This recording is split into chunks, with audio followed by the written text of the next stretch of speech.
ہیں قرآن مجید کے کئی صفاتی نام اللہ تعالیٰ نے بیان کیے ہیں، ان میں سے ایک نام حدیث بھی ہے۔ قرآن مجید کا ایک نام حدیث ہے، اسی طریقے سے ایک نام مثانی ہے۔ مثانی قرآن مجید میں اللہ تعالیٰ نے اس کا ذکر کیا ہے۔ اللہ تعالیٰ نے سورہ الزمر جو 30 پر 9 نمبر کی آیت ہے، 30 پر 9 نمبر کی سورہ ہے، اس کی آیت نمبر 20 پر 3 میں کہا اللہ نزل احسن الحدیث کتابا متشابہا مثانیہ تقشعر منہ جلود الذین یخشون ربہم ثم تلین جلودہم وقلوبہم الی ذکر اللہ ذلک ھدی اللہ یہدی بہ من یشاء ومن یضلل اللہ فما لہ من ہاد۔ بہت پیاری آیت ہے، بہت بہترین آیت ہے۔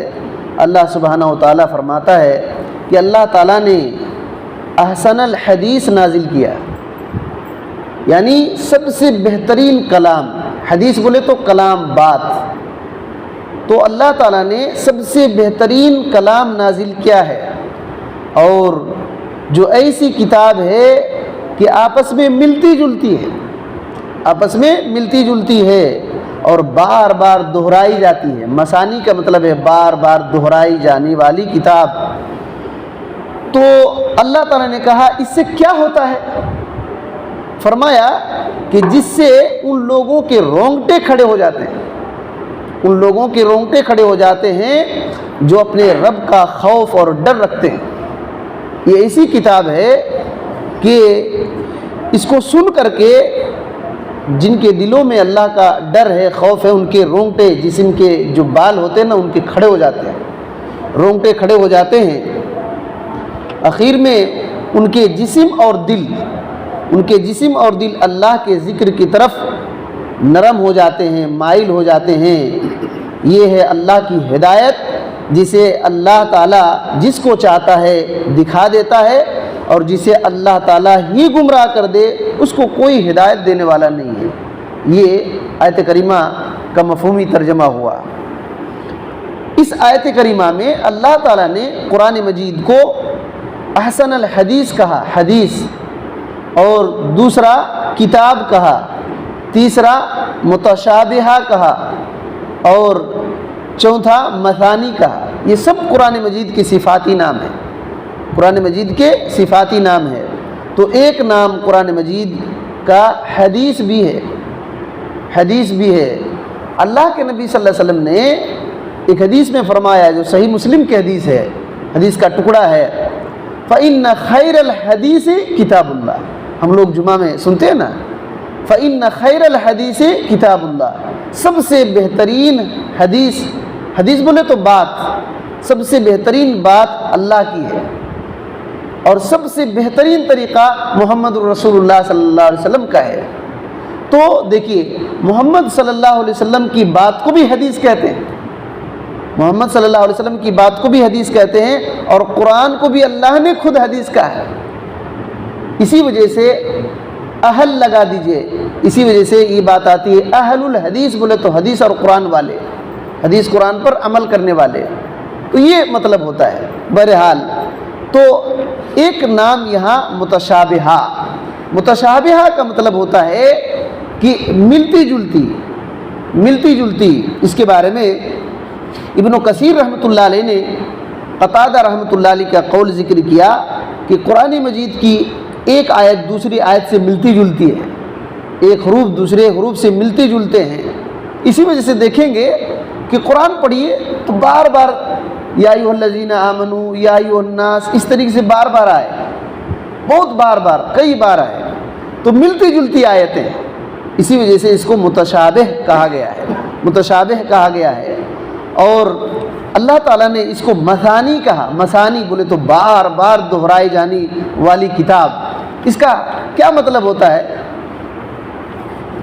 دیکھیے، شیخ سعدی رحمۃ اللہ علیہ نے بہت بہترین بات کہی ہے مثانی پر، کہ قرآن مجید مثانی ہے، بار بار دہرائی جانے والی کتاب ہے۔ کہتے ہیں کہ اس میں جو واقعات ہیں بار بار ہیں، آپ سنیے کہ موسیٰ علیہ السلام کا ایک بار تذکرہ ہوا، پھر دوسری جگہ آئے گا، پھر تیسری جگہ آئے گا۔ ابراہیم علیہ السلام کا ایک جگہ تذکرہ آئے گا، دوسری جگہ آئے گا، تیسری جگہ آئے گا، کئی مرتبہ آئے گا، کئی مرتبہ آئے گا۔ تو قصے اس میں بار بار دہرائے گئے ہیں۔ احکام، نماز پڑھنے کا ذکر 80 سے زیادہ بار آیا ہے، نماز قائم کرو، نماز پڑھو۔ تو یہ بار بار اللہ تعالیٰ احکام، وعدہ، بار بار اللہ تعالیٰ وعدہ کرتا ہے مومنوں کے لیے جنت ہے، جنت میں ایسی جنت جس کے نیچے نہریں جاری ہیں۔ یہ کتنی آیتیں ہیں، بہت آیتیں ہیں کہ جنت ہے جس کے نیچے نہریں جاری ہیں۔ اور وعید بولے تو اس کے لیے جہنم ہے، اس کے لیے سزا ہے، یہ بار بار آتا ہے۔ اور نیک لوگوں کی صفات، مومن ایسے ہوتے ہیں، مومن ایسے ہوتے ہیں، یہ کام کرتے ہیں، بار بار آتا ہے۔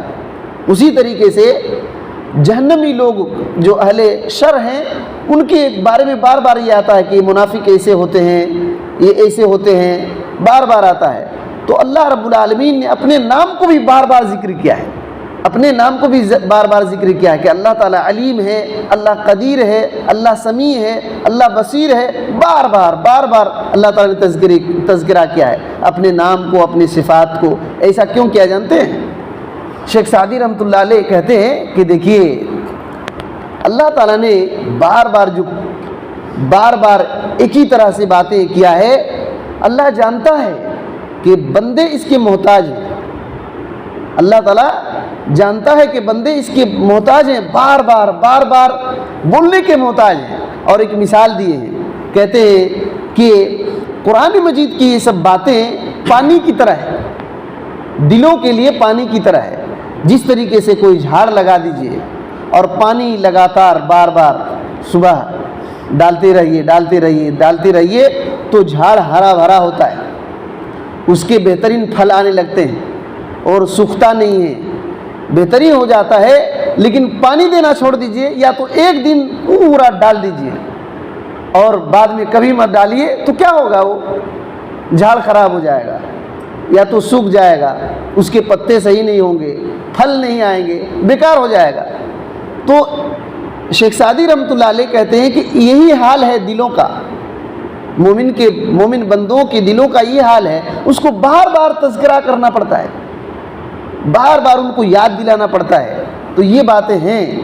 تو اللہ تعالیٰ نے اسی وجہ سے اس کو مثانی کہا، اللہ تعالیٰ نے اسی وجہ سے اس کو مثانی کہا۔ اچھا، یہاں ایک بات ہے کہ یہ ایسے مثانی ہے، بار بار دہرائے جانے والی کتاب ہے، ان لوگوں کے یہ رونگٹے کھڑے ہو جاتے ہیں جو لوگ اللہ تعالیٰ کا خوف رکھتے ہیں دلوں میں۔ کیونکہ اللہ اکبر، قرآن مجید میں معمولی باتیں نہیں، قرآن مجید میں معمولی باتیں نہیں ہیں، رونگٹے کھڑے راتوں میں نیند اڑا دینے والی باتیں، راتوں میں نیند اڑا دینے والی باتیں۔ اسی وجہ سے مومن لوگ اپنے بستروں سے پہلو کو الگ رکھتے ہیں، کروٹیں بدلتے رہتے ہیں، آنکھوں سے آنسو جاری کرتے ہیں۔ یہ سب کون لوگ ہیں؟ جن کو اللہ تعالیٰ کا ڈر ہے۔ یہ وجہ ہے کہ ابن کثیر رحمۃ اللہ علیہ کہتے ہیں اس آیت میں اللہ تعالیٰ نے اپنے نیک لوگوں کی صفات کو بیان کیا ہے، اپنے نیک لوگوں کے صفات کو بیان کیا ہے۔ بلکہ ابن کثیر رحمۃ اللہ علیہ ذکر کرتے ہیں کہ اس میں جو ہے ان لوگوں کا تذکرہ ہے جو اللہ کے ولی ہیں، اللہ تعالیٰ کے ولی ہیں۔ یہ وہ لوگ ہیں کہ قرآن مجید سن کر کے ان کے رونگٹے کھڑے ہو جاتے ہیں، اور ابن کثیر رحمۃ اللہ علیہ کہتے ہیں کہ مومن اور کافر کے بیچ میں اللہ تعالیٰ نے یہاں فرق ذکر کر دیا ہے، مومن اور کافروں کے بیچ میں فرق ذکر کر دیا ہے۔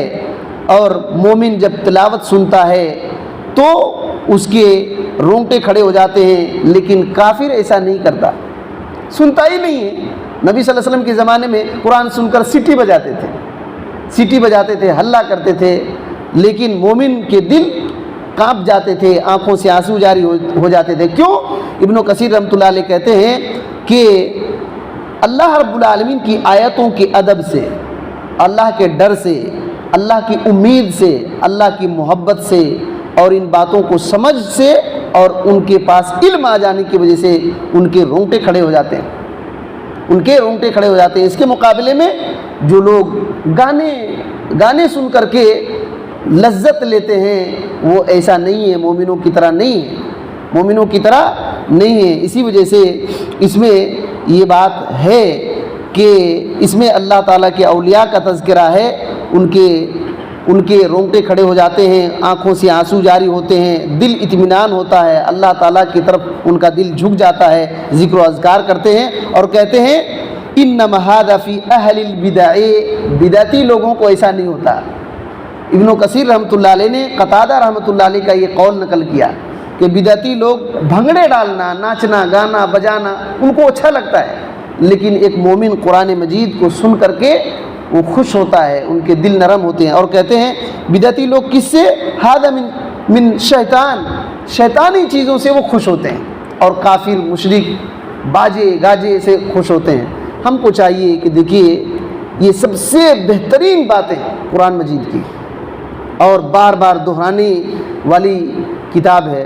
اللہ تعالیٰ سے دعا ہے کہ اللہ تعالیٰ ہمیں اس کو پڑھنے، سمجھنے، اس کو قبول کرنے کی توفیق دے، اور غلط سلط چیزوں سے اللہ ہم کو بچا کر رکھے۔ آمین۔ السلام علیکم ورحمۃ اللہ وبرکاتہ۔